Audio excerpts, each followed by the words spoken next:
சேனலின் புதுவையின் இன்றைய நிகழ்வுகள். சுதந்திர போராட்ட வீரரும் புதுச்சேரி எதிர்க்கட்சி தலைவருமான தியாகி அன்சாரி துரைசாமி பிறந்தநாள் விழா புதுச்சேரி அரசு செய்தி மற்றும் விளம்பரத்துறையால் கொண்டாடப்பட்டது. சர்தார் வல்லபாய் பட்டேல் சாலை, மகாத்மா காந்தி சாலை சந்திப்பின் அருகே உள்ள அவரது திருவுருவச் சிலைக்கு அரசு சார்பில் சபாநாயகர் ஏம்பலம் செல்வம், துணை சபாநாயகர் ராஜவேலு, அரசு கொறடா ஏகேடி ஆறுமுகம், சட்டமன்ற உறுப்பினர்கள் பாஸ்கர் என்கின்ற தட்சிணாமூர்த்தி, கேஎஸ்பி ரமேஷ், லட்சுமிகாந்தன், முன்னாள் சட்டமன்ற உறுப்பினர் இளங்கோ, காங்கிரஸ் சிறப்பு அழைப்பாளர் கணேசன், தியாகி அன்சாரி துரைசாமி சேவை அமைப்பு தலைவர் ஜெகத் ரக்ஷகன், ரங்கநாயகி குடும்பத்தினர் தலைமையில் செய்தி மற்றும் விளம்பரத்துறை அதிகாரிகள் ஆகியோர் கலந்து கொண்டு திருவுருவச் சிலைக்கு மாலை அணிவித்து மலர் தூவி மரியாதை செலுத்தினர். புதுச்சேரியில் நேற்று அமல்படுத்தப்பட்ட புதிய சட்டத்தின்படி முதலியார்பேட்டை காவல் நிலையத்தில் முதல் எஃப்ஐஆர் பதிவு செய்யப்பட்டுள்ளது. மத்திய அரசு கொண்டு வந்துள்ள 3 குற்றவியல் புதிய சட்டங்கள் நாடு முழுவதும் நேற்று அமலாக்கப்பட்டது. இந்த புதிய குற்றவியல் சட்டத்தின்படி புதுச்சேரியில் முதல் எஃப்ஐஆர் பதிவு செய்யப்பட்டுள்ளது. புதுச்சேரி முதலியார்பேட்டை காவல் நிலைய சரகத்திற்கு உட்பட்ட பகுதியில் உள்ள புதுச்சேரி தாலுகா அலுவலகத்தை முற்றுகையிட்டு ஜாதி சான்றிதழ் வழங்க கோரி புதுச்சேரி புதுரை வண்ணார் சமூகத்தினர் போராட்டத்தில் ஈடுபட்டனர். அப்பொழுது அங்கு வந்த ஆய்வாளர் கண்ணன் தலைமையிலான காவல்துறையினர் போராட்டக்காரர்களை கலைந்து செல்லும்படி கூறினர். ஆனால் அவர்கள் அதை ஏற்க மறுத்து சாலையில் அமர்ந்து மறியல் போராட்டத்தில் ஈடுபட்டனர். இதனை அடுத்து தடையிடை மீறி மறியல் போராட்டத்தில் ஈடுபட்ட புதுரை வண்ணார் சமூகத்தினர் 60 பேரை காவல்துறையினர் கைது செய்தனர். மேலும் அவர்கள் மீது நேற்று மத்திய அரசால் புதிதாக அமல்படுத்தப்பட்ட பாரதிய நாக்ஷிக் சுரஷா சன்ஹிதா என்ற சட்டப்படி 170 பிரிவின் கீழ் முன்னெச்சரிக்கை நடவடிக்கையாக கைது செய்யப்பட்டதாக அறிவிக்கப்பட்டது. மேலும் அவர்கள் காவல் நிலைய ஜாமீனில் விடுவிக்கப்பட்டனர். மத்திய அரசால் நேற்று அமல்படுத்தப்பட்ட புதிய 3 சட்டத்தின்படி புதுச்சேரியில் முதல் எஃப்ஐஆர் பதிவு செய்யப்பட்டுள்ளது என்பது குறிப்பிடத்தக்கது. புதுச்சேரியில் கடந்த மாதம் நள்ளிரவில் பைக் ஷோரூமின் பின்பக்க கதவை உடைத்து பணத்தை திருடிச் சென்ற பிரபல திருடனை காவல்துறையினர் கைது செய்தனர். புதுச்சேரி முதலியார்பேட்டை பிரதான சாலையில் பைக் ஷோரூம் மற்றும் சர்வீஸ் சென்டர் உள்ளது. கடந்த மாதம் 2ஆம் தேதி நள்ளிரவில் ஷோரூமின் பின்பக்க கதவை உடைத்து உள்ளே இருந்த ரூபாய் 10,000 மர்ம நபர் திருடிச் சென்றார். இது தொடர்பாக முதலியார்பேட்டை காவல்துறையினர் வழக்கு பதிவு செய்து அங்கிருந்த கண்காணிப்பு கேமராவில் பதிவான காட்சிகளை வைத்து விசாரணை மேற்கொண்டு வந்தனர். இந்நிலையில் தேங்காய்த்திட்டு பகுதியில் சந்தேகப்படும்படி மர்ம நபர் சுற்றி திரிவதாக அப்பகுதி மக்கள் முதலியார்பேட்டை காவல் நிலையத்திற்கு தகவல் தெரிவித்தனர். இதனைத் தொடர்ந்து இன்ஸ்பெக்டர் கண்ணன் உத்தரவின் பேரில் உதவி ஆய்வாளர் அலாவுதீன் தலைமையில் ஏஎஸ்ஐ ஜெயபிரகாஷ் மற்றும் குற்றப்பிரிவு தலைமை காவலர்கள் ஜேபி, ராஜவேலு, கலைநிதி, சுபஸ்டீபன் ஆகியோர் சம்பந்தப்பட்ட இடத்திற்கு விரைந்து சென்று அந்த நபரை மடக்கி பிடித்து காவல் நிலையம் அழைத்து வந்தனர். மேலும் காவல்துறையினர் விசாரணையில் சென்னை ஓட்டேரி பகுதியைச் சேர்ந்த நண்டு என்கின்ற தமிழ்ச்செல்வன் என்பதும் கடந்த மாதம் பைக் ஷோரூம் பூட்டை உடைத்து பணம் மற்றும் செல்போனை திருடிச் சென்றதும் தெரிய வந்தது. மேலும் சென்னை, காஞ்சிபுரம் உள்ளிட்ட பகுதிகளில் கொள்ளை என 7 வழக்குகள் உள்ளதும் தெரிய வந்தது. இதைத் தொடர்ந்து தமிழ்ச்செல்வனை கைது செய்த காவல்துறையினர் நீதிமன்றத்தில் ஆஜர்படுத்தி காலாப்பட்டு மத்திய சிறையில் அடைத்தனர். சிறப்பாக செயல்பட்ட காவல்துறையினரை இன்ஸ்பெக்டர் கண்ணன் வெகுவாக பாராட்டினர். புதுச்சேரி வில்லியனூர் கோட்டைமேடு விவேகானந்தா பள்ளி அருகே வாடகை வீட்டில் மேல் மாடியில் தங்கியிருந்த வினோத் என்பவர் வீட்டின் அருகே எப்பொழுதும் போல் தனது இருசக்கர வாகனத்தை இரவு நிறுத்தியுள்ளார். அதிகாலை வந்து பார்த்தபோது தனது இருசக்கர வாகனத்தை காணவில்லை. இதனால் அதிர்ச்சியடைந்த வினோத் வீட்டின் அருகே உள்ள சிசிடிவி கேமராக்களை பார்த்தபோது வீட்டின் அருகே 2 நபர்கள் மாஸ்க் அணிந்தும் மற்றொருவர் முகத்தை துண்டால் மறைத்தும் தனது இருசக்கர வாகனத்தை உடைத்து மற்றொரு இருசக்கர வாகனத்தில் வந்தவருடன் தனது இருசக்கர வாகனத்தை டோக் செய்து எடுத்துச் சென்றுள்ளார். அவர்கள் கோட்டைமேட்டில் இருந்து கணுவாப்பேட் போகும் சாலை வழியாக தனது இருசக்கர வாகனத்தை எடுத்துச் சென்றதாக வில்லியனூர் காவல் நிலையத்தில் புகார் அளித்துள்ளார். இப்புகாரின் பேரில் காவல்துறையினர் இருசக்கர வாகனத்தை திருடிச் சென்ற மர்ம நபர்கள் குறித்து விசாரணை மேற்கொண்டு வருகின்றனர். புதுச்சேரி மரப்பாலம் துணைமின் நிலையத்தில் பராமரிப்பு பணிகள் மேற்கொள்ள இருப்பதால் ஜூலை 3ஆம் தேதி புதன்கிழமை காலை 10 மணி முதல் பிற்பகல் 3 மணி வரை முருங்கப்பாக்கம், அன்னை தெரசா நகர், அரவிந்தர் நகர் ஒரு பகுதி, ரங்கசாமி நகர், நயினார் மண்டபம், சுதானா நகர், மூகாம்பிகை நகர், அரியாங்குப்பம், நோனாங்குப்பம், மணவெளி, வீராம்பட்டினம், பெரியார் நகர், இந்திரா நகர் மற்றும் அதனை சுற்றி உள்ள பகுதிகளில் மின்தடை ஏற்படும் என்று மின்துறை அறிவித்துள்ளது. புதுச்சேரியில் ஊர்காவல் படை வீரர்களுக்கான எழுத்துத் தேர்வில் குளறுபடிகள் நடைபெற்றுள்ளது எனவும் அந்த தேர்வை ரத்து செய்துவிட்டு மீண்டும் புதிதாக தேர்வை நடத்த வேண்டும் என்றும் மாணவர் கூட்டமைப்பு கோரிக்கை விடுத்துள்ளது. புதுச்சேரி யூனியன் பிரதேச மாணவர்கள் கூட்டமைப்பின் நிறுவன தலைவர் சுவாமிநாதன் வெளியிட்டுள்ள செய்திக்குறிப்பில், புதுச்சேரியில் ஊர்காவல் படை வீரர்களுக்கான எழுத்துத் தேர்வில் குழப்பங்களும் முரண்பாடுகளும் ஏற்பட்டதாக புகார் எழுந்துள்ளது. ஏற்கனவே அறிவிக்கப்பட்ட முறைக்கு மாறாகவே தேர்வின் வினாத்தாட்களும் இருந்தன. பாடவாரியாக மதிப்பெண்கள் வழங்கப்படும் என அறிவிக்கப்பட்டிருந்த நிலையில் வினாத்தாட்களில் அவை கடைபிடிக்கப்படவில்லை. பல ஆண்டுகளாக வேலைவாய்ப்பு மறுக்கப்பட்ட நிலையில் அரசு பணியினை பெற வேண்டும் என கடந்த ஓராண்டாக கடுமையாக பயிற்சி மேற்கொண்ட இளைஞர்கள் தாமதம் என கூறி தேர்வு எழுத முடியாத நிலையும் ஏற்பட்டுள்ளது. எனவே காவல்துறை தலைவர் மற்றும் தேர்வாணைய குழு தலைவர் ஆகியோர் நடைபெற்று முடிந்த ஊர்காவல் படை தேர்வை ரத்து செய்து புதிதாக தேர்வை நடத்த வேண்டும் என குறிப்பிடப்பட்டுள்ளது. சென்டாக் அமைப்பின் ஒருங்கிணைப்பாளர் பாலாஜியை துணைநிலை ஆளுநர் CP ராதாகிருஷ்ணன் திடீரென மாற்றி உத்தரவிட்டுள்ளார். இளநிலை படிப்பிற்கான முதலாம் ஆண்டு சேர்க்கை நடைபெறும் சென்டாக் அமைப்பின் ஒருங்கிணைப்பாளராக ராஜீவ்காந்தி அரசு கலை மற்றும் அறிவியல் கல்லூரியின் உதவி பேராசிரியராக பாலாஜி நியமிக்கப்பட்டிருந்தார். இவர் மீது பல புகார்கள் எழுந்தன. இதுகுறித்து பேசிய துணைநிலை ஆளுநர் CP ராதாகிருஷ்ணன், சென்டாக் ஒருங்கிணைப்பாளர் விரைவில் மாற்றப்படுவார் என்று கூறியிருந்தார். அதன்படி பாலாஜி மாற்றப்பட்டு புதுச்சேரி கஸ்தூரிபா மகளிர் கல்லூரி முதல்வர் ஷெரி ஆன் ஜெரார்தினே சிவன் சென்டாக் ஒருங்கிணைப்பாளராக நியமிக்கப்பட்டுள்ளார். இந்த உத்தரவை துணைநிலை ஆளுநர் CP ராதாகிருஷ்ணன் சார்பில் அரசு உயர் மற்றும் தொழில்நுட்ப கல்லூரி சார்பு செயலர் சௌமியா வெளியிட்டுள்ளார். புதுவை நெட்டப்பாக்கம் காவல் நிலையத்தில் புதிய குற்றவியல் சட்டங்கள் குறித்த விழிப்புணர்வு கூட்டம் நடைபெற்றது. நெட்டப்பாக்கம் காவல் நிலையத்தில் மத்திய அரசு கொண்டு வந்துள்ள 3 புதிய குற்றவியல் சட்டங்கள் குறித்த விழிப்புணர்வு கூட்டம் நடைபெற்றது. இக்கூட்டத்திற்கு நெட்டப்பாக்கம் உதவி ஆய்வாளர் வீரபத்திரன் தலைமை தாங்கினார். மடுகரை புறக்காவல் நிலைய உதவி ஆய்வாளர் சந்திரசேகரன் முன்னிலை வகித்தார். கூட்டத்தில் புதிய சட்டங்கள் குறித்தும் அதனால் பெண்களுக்கு ஏற்பட்டுள்ள பாதுகாப்புகள் குறித்தும் பொதுமக்களுக்கு விளக்கம் அளித்தனர். நிகழ்ச்சியில் கிராம பொதுமக்கள், பள்ளி கல்லூரி மாணவ மாணவிகள் ஆகியோர் கலந்து கொண்டனர். பொதுமக்களின் சந்தேகங்களுக்கு உதவி ஆய்வாளர் வீரபத்திரன் பதிலளித்தார். இக்கூட்டத்தில் பங்கேற்ற அனைவருக்கும் புதிய குற்றவியல் சட்டங்கள் குறித்த கையேடுகள் வழங்கப்பட்டன. பாராளுமன்றத்தில் இந்து மக்களை அவமதித்து பேசிய ராகுல் காந்தியை கண்டித்து புதுச்சேரி பாஜக சட்டமன்ற உறுப்பினர்கள் சட்டமன்ற வளாகத்தில் உண்ணாவிரத போராட்டத்தில் ஈடுபட்டதால் பரபரப்பு ஏற்பட்டது. பாராளுமன்ற கூட்டத்தொடரில் குடியரசுத் தலைவர் ஆற்றிய உரைக்கு நன்றி தெரிவிக்கும் தீர்மானத்தின் மீது பேசிய பாராளுமன்ற எதிர்க்கட்சித் தலைவர் ராகுல் காந்தி உரையாற்றிய போது இந்துக்களை வன்முறையாளர்கள் என பேசியதற்கு அவையில் பிரதமர் மோடி, அமித்ஷா உள்ளிட்ட பாஜகவினர் ராகுல் காந்தியை மன்னிப்பு கோர வலியுறுத்தினர். இந்த விவகாரம் பாராளுமன்றத்தில் பெரும் சர்ச்சையினை ஏற்படுத்தி வரும் நிலையில் புதுச்சேரி பாஜக ஆதரவு சட்டமன்ற உறுப்பினர் அசோக் பாபு இந்துக்களை அவமதித்த ராகுல் காந்தியை கண்டித்து புதுச்சேரி சட்டமன்ற வளாகத்தில் தரையில் அமர்ந்து உண்ணாவிரத போராட்டத்தில் ஈடுபட்டார். அவருடன் பேரவை செயலர் பேச்சுவார்த்தை நடத்தினர். இருப்பினும் தொடர்ந்து உண்ணாவிரத போராட்டத்தில் ஈடுபட்டார். இந்நிலையில் சட்டமன்றத்திற்கு வந்த சபாநாயகர் செல்வம் பேச்சுவார்த்தை நடத்தியதை தொடர்ந்து சட்டமன்ற உறுப்பினர் அசோக் பாபு போராட்டத்தை கைவிட்டார். பாஜக சட்டமன்ற உறுப்பினரின் திடீர் போராட்டத்தால் சட்டப்பேரவை வளாகத்தில் பரபரப்பு ஏற்பட்டது. புதுச்சேரி சேதராப்பட்டு துணைமின் நிலையத்தில் பராமரிப்பு பணிகள் மேற்கொள்ள இருப்பதால் ஜூலை 3ஆம் தேதி புதன்கிழமை காலை 9 மணி முதல் பிற்பகல் 12 மணி வரை சேதராப்பட்டு கிழக்கு பகுதி மற்றும் அதனை சுற்றியுள்ள பகுதிகளில் மின்தடை ஏற்படும் என்று புதுவை மின்துறை அறிவித்துள்ளது. வாதானூரில் குடிநீர் பற்றாக்குறையினை போக்க புதிய போர்வெல் அமைக்கும் பணியினை அமைச்சர் நமச்சிவாயம் துவக்கி வைத்தார்.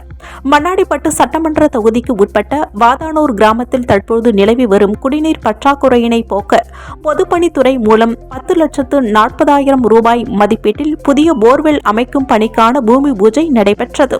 இந்நிகழ்ச்சியில் தொகுதி சட்டமன்ற உறுப்பினரும் அமைச்சருமான நமச்சிவாயம் கலந்து கொண்டு விழாவிற்கு தலைமை தாங்கி போர்வெல் அமைக்கும் பணியினை பூஜை செய்து துவக்கி வைத்தார்.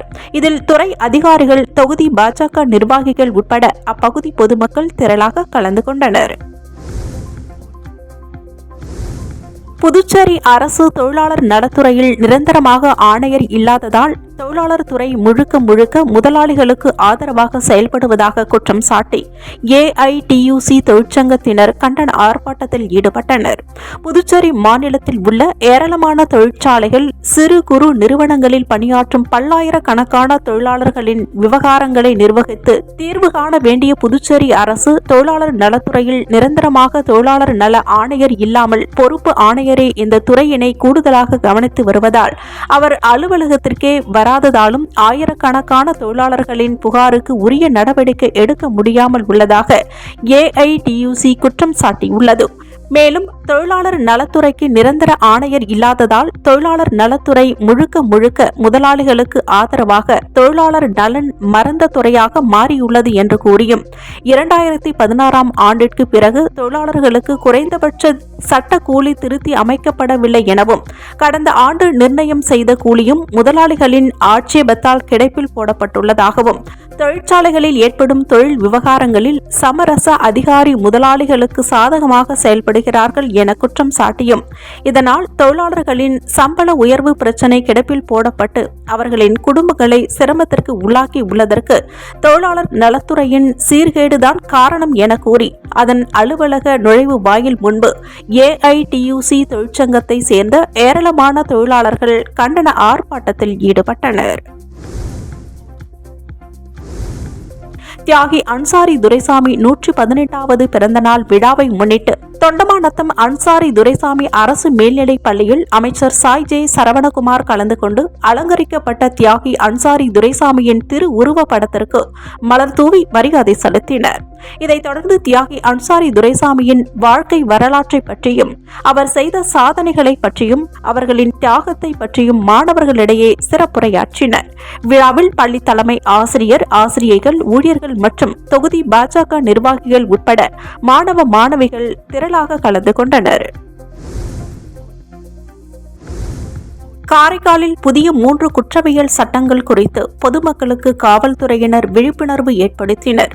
மத்திய அரசு சார்பில் பாரதிய நகரி சுரஷா சன்ஹிதா, பாரதிய நியாய சன்ஹிதா, பாரதிய சாட்சிய அதிநியம் ஆகிய 3 புதிய குற்றவியல் சட்டங்கள் இன்று முதல் நடைமுறைக்கு கொண்டு வரப்பட்டுள்ளது. இந்நிலையில் புதிய 3 குற்றவியல் சட்டங்கள் குறித்து புதுச்சேரி மாநிலம் காரைக்கால் மாவட்டத்தில் உள்ள நகர காவல் நிலையம், திருநள்ளாறு காவல் நிலையம், போக்குவரத்து காவல் நிலையம் உள்ளிட்ட பல்வேறு காவல் நிலையங்களில் பொதுமக்களுக்கு காரைக்கால் மாவட்ட முதுநிலை காவல் கண்காணிப்பாளர் மணிஷ் தலைமையில் காவல்துறையினர் விழிப்புணர்வு நிகழ்ச்சி நடைபெற்றது. இந்த நிகழ்ச்சியில் ஏராளமான பொதுமக்கள், காவல் கண்காணிப்பாளர்கள், காவல் நிலைய ஆய்வாளர்கள் உள்ளிட்ட ஏராளமான காவல்துறையினர் கலந்து கொண்டனர். காரைக்காலில் துப்புரவு பணியினை சரியாக செய்ய தவறிய தனியார் நிறுவனத்தின் ஒப்பந்தத்தை ரத்து செய்ய வேண்டும் என திராவிட முன்னேற்ற கழக சட்டமன்ற உறுப்பினர் நாஜிம் வலியுறுத்தியுள்ளார். காரைக்காலில் கடந்த 10 ஆண்டுகளுக்கு முன்பு தனியார் நிறுவனத்தால் சுமார் 54 டாடா ஏசி வாகனங்கள் மூலம் மாவட்டம் முழுவதும் துப்புரவு பணி மேற்கொள்ளப்பட்டது. அந்த நிறுவனத்தின் ஒப்பந்த காலம் முடிந்த நிலையில் தற்போது வேறொரு தனியார் நிறுவனத்திற்கு ஒப்பந்தம் அளிக்கப்பட்டுள்ளது. கடந்த முறை செயல்பட்ட நிறுவனம் போல் இந்நிறுவனம் செயல்படாத காரணத்தினால் மாவட்டம் முழுவதும் குப்பைகள் தேங்கி கிடக்கின்றது. இதனால் பொதுமக்களுக்கு பல்வேறு நோய் தொற்று ஏற்படும் அபாயம் ஏற்பட்டுள்ளது. இந்நிறுவனத்தில் பணிபுரியும் துப்புரவு பணியாளர்களுக்கு சரியான முறையில் மாதாந்திர சம்பளம் வழங்கப்படவில்லை எனவும் ஊழியர்களுக்கான பாதுகாப்பு அம்சங்கள் எதுவும் வழங்கப்படவில்லை என்றும் அந்நிறுவனத்தின் மீது குற்றச்சாட்டு எழுந்துள்ளது.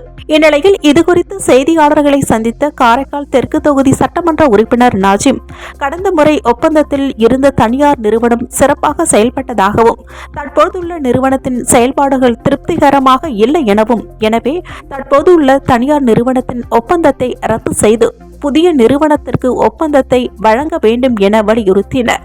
இதற்கு முற்றுப்புள்ளி வைக்காவிட்டால் தெருவில் இறங்கி போராடும் நிலை ஏற்படும் எனவும் எச்சரிக்கை விடுத்துள்ளார்.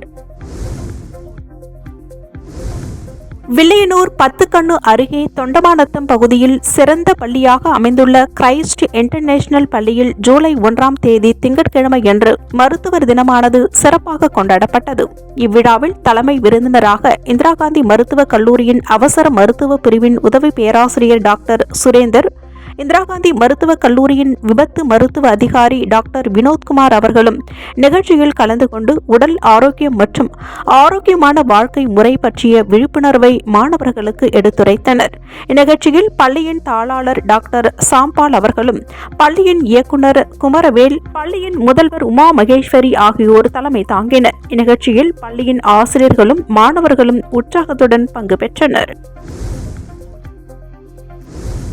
காரைக்காலில் பழமை வாய்ந்த புனித அந்தோணியார் ஆலய ஆண்டு திருவிழா கொடியேற்றத்துடன் துவங்கியது. காரைக்கால் மாவட்டத்தின் மைய பகுதியான காமராஜர் சாலையில் அமைந்துள்ளது நூற்றாண்டுகள் பழமை வாய்ந்த புனித அந்தோணியார் ஆலயம். இவ்வாலயத்தின் ஆண்டு திருவிழா 10 தினங்கள் நடைபெறுவது வழக்கம்.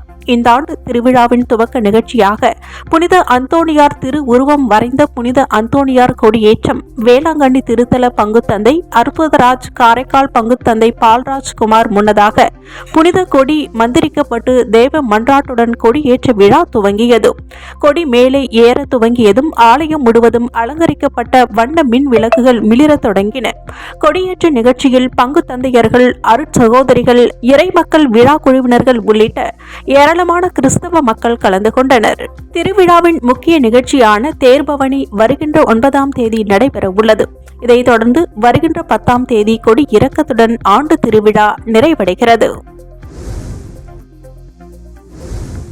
காரைக்காலில் பிரசித்தி பெற்ற அருள்மிகு காரைக்கால் அம்மையார் மாங்கனி திருவிழாவை முன்னிட்டு அம்மையார் சந்தனக்காப்பு அலங்காரத்தில் காட்சியளித்தார். புதுச்சேரி மாநிலம் காரைக்காலில் அமைந்துள்ள பிரசித்தி பெற்ற அருள்மிகு காரைக்கால் அம்மையார் ஆலயத்தில் ஸ்ரீ காரைக்கால் அம்மையார் மாங்கனி திருவிழாவையொட்டி விநாயகர் மற்றும் அம்மையாருக்கு சிறப்பு அபிஷேகம் நடைபெற்றது. இதைத் தொடர்ந்து சந்தனக்காப்பு அலங்காரத்தில் அம்மையார் பக்தர்களுக்கு அருள் பாலித்தார். தொடர்ந்து மகா தீபாராதனை நடைபெற்றது. இதில் ஏராளமான பக்தர்கள் கலந்து கொண்டு அம்மையாரின் அருள் பெற்று சென்றனர்.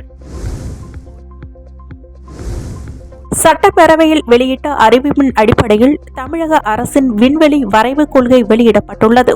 இதில் மதுரை, தூத்துக்குடி, நெல்லை, விருதுநகர் மாவட்டங்களில் வளர்ச்சிக்கு முக்கியத்துவம் அளிக்கப்பட்டுள்ளது. தொழில்துறை அமைச்சர் TRP ராஜா விண்வெளி கொள்கை வெளியிடப்படும் என்று சட்டப்பேரவையில் கடந்த ஜூன் 27ஆம் தேதி அறிவித்தார். அதைத் தொடர்ந்து தற்போது தொழில்துறை சார்பில் பொதுமக்கள், துறை சார்ந்த நிபுணர்கள் கருத்துக்களை கோரும் விதமாக தமிழ்நாடு விண்வெளி தொழில் வரைவு கொள்கை வெளியிடப்பட்டுள்ளது. இந்த தொழில் கொள்கையினை பொறுத்தவரை புத்தாக்கம், முதலீடு ஈர்ப்பு, மாநிலத்தை சர்வதேச அளவிலும் தேசிய அளவிலும் பொருளாதாரத்தில் மிகச்சிறந்த மாநிலமாக்கும் கூறுகளை உள்ளடக்கி வடிவமைக்கப்பட்டுள்ளது. ஐரோப்பிய நாடான ஸ்பெயினில் இருந்து தென்னாப்பிரிக்க நாடான உருகுவேவிற்கு சென்ற ஏர் யூரோப்பா விமானம் நடுவானில் குலுங்கிய காரணத்தினால் 40 பயணிகள் காயமடைந்தனர். இதனால் அவசர நிலையை கருத்தில் கொண்டு அந்த விமானம் பிரேசில் நாட்டில் தரையிறக்கப்பட்டது. திங்கட்கிழமை அன்று அந்த சம்பவம் நடைபெற்றுள்ளது. இதனையடுத்து பிரேசில் நாட்டில் வடக்கு பகுதியில் அமைந்துள்ள சர்வதேச விமான நிலையத்தில் அந்த விமானம் தரையிறக்கப்பட்டுள்ளது. இதனை ஏர் ஐரோப்பியா விமான நிலைய தரப்பும் உறுதி செய்துள்ளது. விமானம் வானில் குலுங்கிய போது அருகாமையில் இருந்த விமான நிலையத்திற்கு தகவல் தெரிவிக்கப்பட்டுள்ளது. காயமடைந்த பயணிகளில் 30 பேருக்கு விமான நிலையத்தில் வேண்டிய மருத்துவ உதவிகள் வழங்கப்பட்டுள்ளது. மேலும் 10 பேர் சிகிச்சைக்காக மருத்துவமனையில் அனுமதிக்கப்பட்டுள்ளனர். பாதுகாப்பு கருதி விமானம் பிரேசில் நாட்டில் தரையிறக்கப்பட்டது என்பதை ஏர் ஐரோப்பா தெரிவித்துள்ளது. இதேபோல் கடந்த மே மாதம் சிங்கப்பூர் ஏர்லைன்ஸ் நிறுவனம் ஒன்றும் நடுவானில் குலுங்கியது. அதில் பயணித்த பயணி ஒருவர் உயிரிழந்தார். பயணிகள் பலர் படுகாயம் அடைந்தனர் என்பது குறிப்பிடத்தக்கது. அண்மையில் மேற்கிந்திய தீவுகளில் நடைபெற்ற ICC T20 உலகக்கோப்பை தொடரில் சாம்பியன் பட்டம் வென்றுள்ளது இந்திய கிரிக்கெட் அணி. இந்த சூழ்நிலையில் பாகிஸ்தான் அணியின் முன்னாள் வீரர் ஷாஹித் அப்ரிடி இந்திய கேப்டன் ரோஹித் சர்மாவை புகழ்ந்துள்ளார். அணியின் கேப்டனின் பங்கு முக்கியமானது. கேப்டனின் உடல் மொழி அணியின் உடல் மொழியாக மாறுகிறது. கேப்டன் என்பவர் முன் உதாரணமாக இருக்க வேண்டும். இதற்கு உதாரணமாக ரோஹித் சர்மாவை எடுத்துக்கொள்ள வேண்டும். அவரது ஆட்டம், விளையாடும் பாணியையும் பார்க்க வேண்டும். பாகிஸ்தானில் அடிமட்ட அளவிலான கிரிக்கெட்டை பலப்படுத்த வேண்டும். அப்பொழுதுதான் சிறந்த வீரர்கள் கிடைப்பார்கள். அதனை பாகிஸ்தான் கிரிக்கெட் வாரிய தலைவரும் தனது கவனத்தில் எடுத்துக் கொள்வார்கள் என கருதுகிறேன். அந்த வகையில் அவர் என்ன வகையான மாற்றம் மேற்கொள்ள உள்ளார் என்பதை பார்க்க காத்திருக்கின்றேன் என்றும், அது எப்படி இருந்தாலும் அணியை நான் எப்போதும் ஆதரிப்பேன் என்றும், இந்த மாற்றங்கள் நேர்மறையானதாக அமைய வேண்டும் என ஷாஹித் அப்ரிடி தெரிவித்துள்ளார். இத்துடன் சக்தி சேனலின் புதுவையின் இன்றைய நிகழ்வுகள் முடிவடைகின்றன. வணக்கம். உங்கள் சக்தி சேனலின் புதுவையின் அன்றாட நிகழ்வுகளை உடனுக்குடன் தெரிந்து கொள்ள சக்தி சேனல் புதுச்சேரி யூடியூப் சேனலை சப்ஸ்கிரைப் செய்து கொள்ளுங்கள். மறக்காமல் பெல் பட்டனையும் கிளிக் பண்ணுங்க. ஷேர் பண்ணுங்க, லைக் பண்ணுங்க. உங்கள் சக்தி சேனல்.